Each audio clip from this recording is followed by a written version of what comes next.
जयसेन स्वामी धर्म रत्नाकर नामक इस ग्रंथ में दान फलम प्रकरण के अंतर्गत भव्य जीवों को धर्म का उपदेश देते हुए यहाँ पर कहते हैं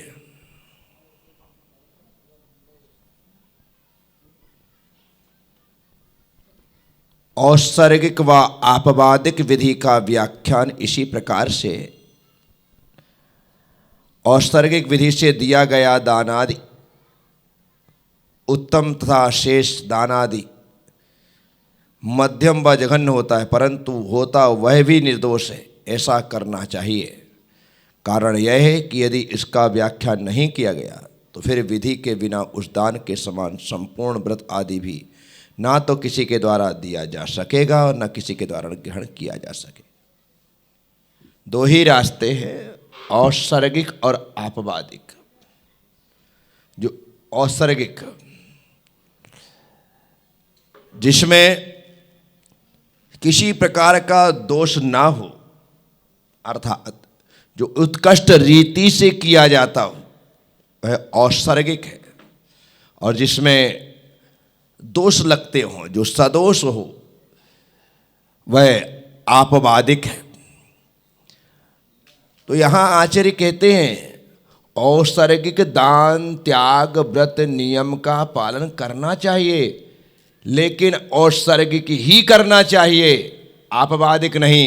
यदि ऐसा कह दिया जाएगा तो ये दान का, पूजा का, व्रत नियम ग्रहण करने का विधान ही समाप्त हो जाएगा, क्योंकि लोग यह कहेंगे मुझसे तो यह हो ही नहीं सकता, इस कारण से मैं इसे ग्रहण नहीं करूंगा। फिर यह परंपरा ही समाप्त हो जाएगी।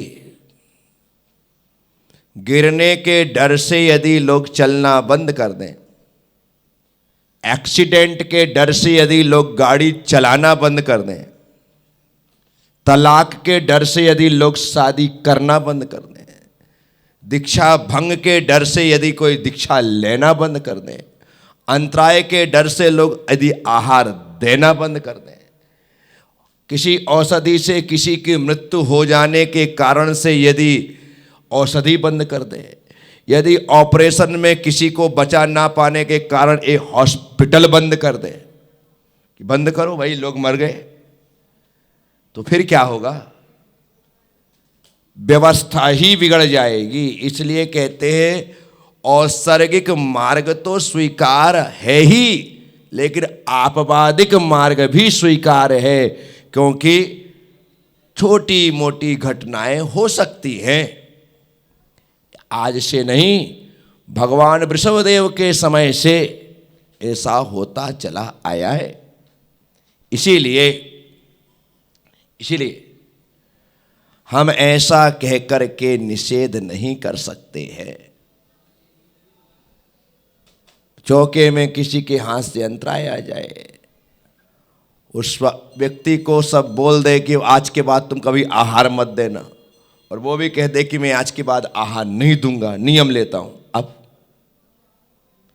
नहीं भाई, आज अंतराय आया है, गलती हो गई है, कोई बात नहीं। उससे कहो कि आने वाले समय में या जो अन्य साधु है उनको अच्छे से शोध करके देना। एक्सीडेंट हो गया तो बोले देख करके अच्छे से संभल करके चलाना, धीरे धीरे चलाओ। ये तो समझदारी। गाड़ी चलाने का त्याग, एक्सीडेंट हो गया, अब मैं कभी गाड़ी नहीं चलाऊंगा, बैठूंगा ही नहीं गाड़ी में, चल पैदल।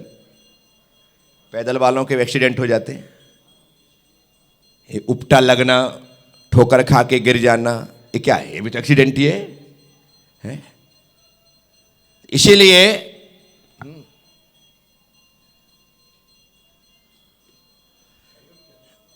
मुर्शदनाथ भगवान यह बहुत धीरे, तो इसीलिए आपवादिक जो मार्ग है उसे बंद नहीं किया जा सकता। उसके कारण से रास्ते को बंद नहीं किया जा सकता। आचार्य कहते हैं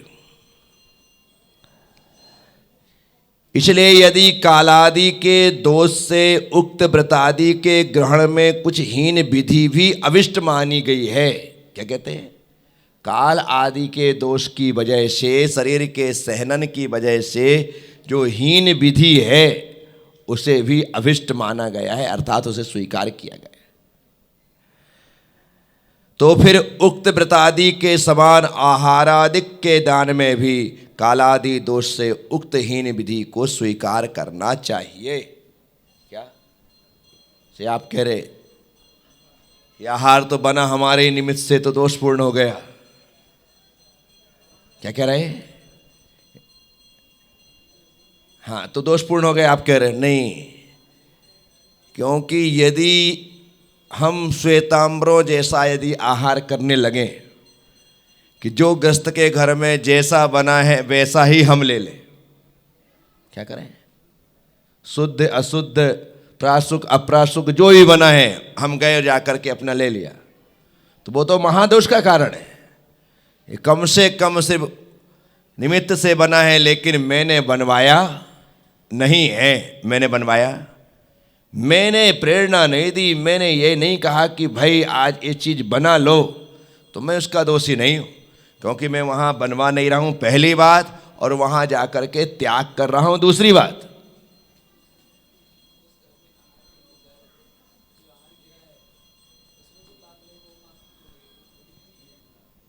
नहीं लगेगा ना, हमारे उसमें अनुमोदन ही नहीं है।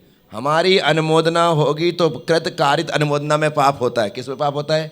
करो, कराओ या उसकी अनुमोदना करो। प्रसाद बहुत अच्छा खाना बनाया, आज मज़ा आ गया, तबीयत खुश हो गई, लो आपने पूरे आहार का पाप कमा लिया। आज के रसगुल्ले तो ऐसे थे कि एक भी छोड़ने का मन नहीं था।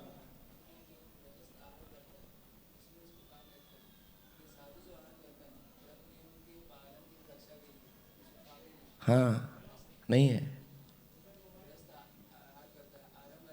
बिल्कुल उसको वो क्योंकि विषय भोगों के लिए कर रहा है। आप भी यदि खाली खा करके सोने के लिए कर रहे हो तो पाप कमा रहे हो, और खा करके आहार करके सामायिक के लिए, प्रतिक्रमण के लिए, स्वाध्याय के लिए, जाप के लिए, पाठ के लिए, भक्ति के लिए, सेवा के लिए, भयवृत्ति के लिए यदि आप कर रहे हो तो आपका आहार पुण्य का कारण है।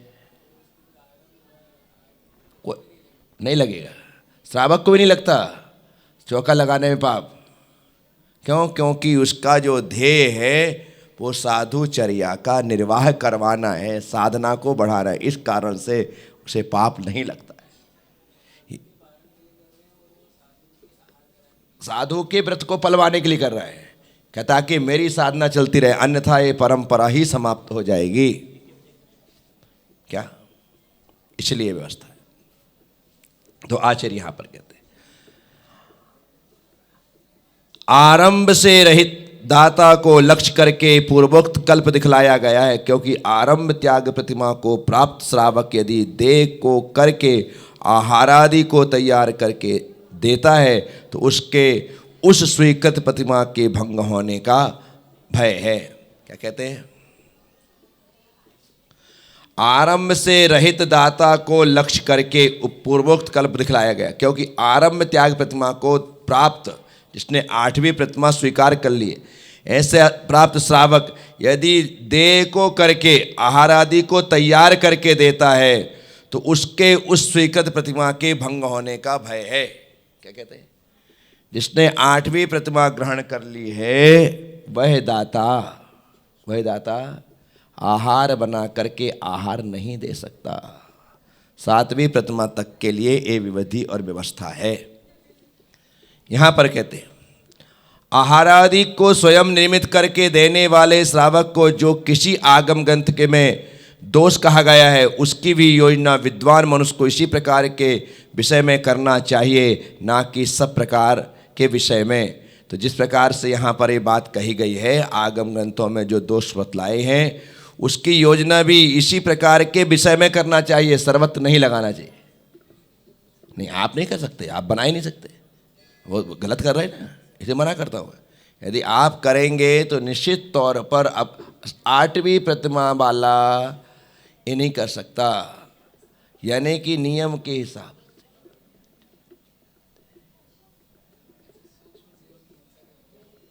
नहीं, सूक्ष्म क्यों, इसमें तो स्थूल हिस्सा है ना, सूक्ष्म कहाँ। यदि आप गैस चालू कर रहे हो, चूल्हा जला रहे हो, झाड़ू लगा रहे हो, बर्तन साफ कर रहे हो, साफ साफ हिंसा हो रही है, स्पष्ट हिंसा है, सूक्ष्म हिंसा नहीं है, स्थूल हिंसा है। तो यहाँ पर नहीं, अभी त्रस हिंसा का त्याग वृथा थावर न विराधे। हाँ, तो अब लेकिन आपने प्रतिमा ग्रहण कर ली, कौन सी, 8वीं।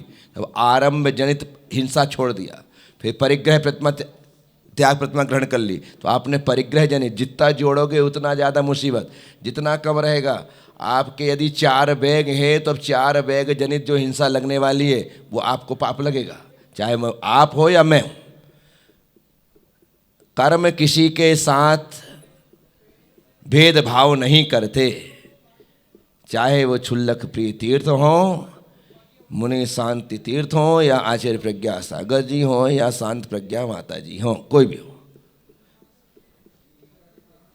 साहब इस भेदभाव नहीं होगा। आपने किया है तो भोगना पड़ेगा।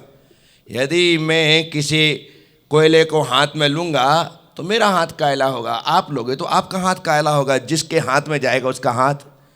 भेदभाव कोयला नहीं करता है कि नहीं यार ये तो आचार्य श्री, इनके हाथ को मैं काला नहीं करूँगा, हाँ इनका कर दो, इनको क्या है।